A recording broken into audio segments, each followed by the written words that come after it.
Yan na mga palanggay, dan na po yung aking nilulutong nilagang baka. Ayan po. Ayan po yung ano. Lagyan ko ng sayote.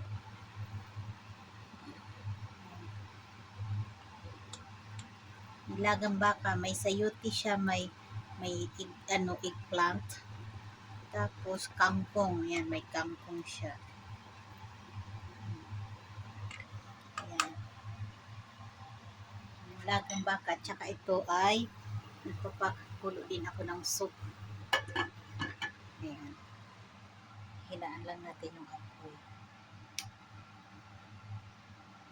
So, yan na po yung ating nilagang baka. Wala lang sili.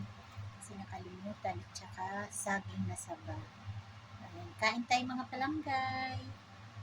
Thank you for watching and God bless everyone. See you again. Bye.